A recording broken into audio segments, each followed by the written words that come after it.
ایک دوست نے مجھ سے سوال پوچھا کہ علامہ صاحب آپ یہ بتائیں کہ میں رات کو سویا ہوں لیکن رات کو میں نے اپنے کپڑوں پر کوئی تری نہیں پائی، لیکن صبح جب میں بیدار ہوا تو میں نے اپنے کپڑوں کو دیکھا، وہاں پر احتلام کے نشان جو ہے وہ موجود تھے۔ اب مجھے بتائیں کہ مجھ پہ غسل واجب ہوگا یا نہیں ہوگا۔ اس حوالے سے بالکل وضاحت کے ساتھ آپ سماعت فرما لیں کہ یا آپ نے خواب کی صورت کے اندر خواب دیکھا اور پھر آپ کو احتلام ہو گیا، اس صورت میں بھی آپ پر غسل واجب ہوگا، یا تو آپ رات کو سوئے رہے، بالکل آپ کو خبر بھی نہیں ہے، لیکن اس کے باوجود بھی جب آپ صبح بیدار ہوئے تو آپ نے اپنے کپڑوں کو دیکھا، اس پر احتلام کے نشان موجود تھے، تو اس صورت کے اندر آپ پر غسل جو ہے یہ واجب ہوگا۔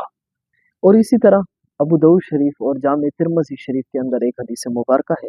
ام المؤمنین حضرت عائشہ صدیقہ طیبہ طاہرہ رضی اللہ تعالیٰ عنہ فرماتی ہیں کہ رسول پاک صلی اللہ علیہ وسلم سے سوال کیا گیا کہ یا رسول اللہ صلی اللہ علیہ وسلم، اگر کوئی مرد تری کو پا لے اور اس کو بالکل رات کو احتلام معلوم بھی نہ ہو تو اس حوالے سے کیا حکم ہے؟ تو میرے کریم محبوب صلی اللہ علیہ وسلم نے فرمایا کہ اسے چاہیے کہ وہ غسل کر لے۔ پھر اس شخص کے حوالے سے پوچھا گیا کہ یا رسول اللہ صلی اللہ علیہ وسلم، ایک شخص نے رات کو خواب دیکھا اور خواب کی صورت کے اندر اس کو احتلام ہو گیا تھا، لیکن اس نے پھر بعد میں اپنے کپڑے چیک کیے تو نہ اس نے تری کا کوئی اثر نہیں پایا اپنے کپڑوں پر، اور بالکل تری بھی موجود نہیں تھی، تو رسول کریم سرور کائنات صلی اللہ علیہ وسلم نے فرمایا کہ اس پر کوئی غسل نہیں ہے، کیونکہ اس نے خواب میں دیکھا، خواب کے بعد اس نے تری بھی اپنے کپڑوں پر نہیں پائی اور کپڑوں پر کوئی بھی نشان بھی موجود نہیں تھے، تو اس پر غسل واجب نہیں ہوگا۔ تو ام المؤمنین حضرت ام سلمہ رضی اللہ تعالیٰ عنہ نے عرض کی یا رسول اللہ صلی اللہ علیہ وسلم کہ اگر عورتیں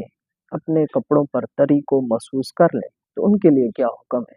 تو میرے کریم محبوب صلی اللہ علیہ وسلم نے فرمایا کہ انہیں چاہیے کہ وہ بھی غسل کر لے۔ پھر آگے فرمایا کہ عورتیں جو ہے وہ مرد کی مثل ہے، جس طرح مرد اپنے کپڑوں پر تری پا لے تو اس پر غسل واجب ہوگا، عورتیں بھی اس طرح کہ اگر وہ بھی اپنے کپڑوں پر تری محسوس کر لیں تو ان پر بھی غسل جو ہے وہ واجب ہوگا۔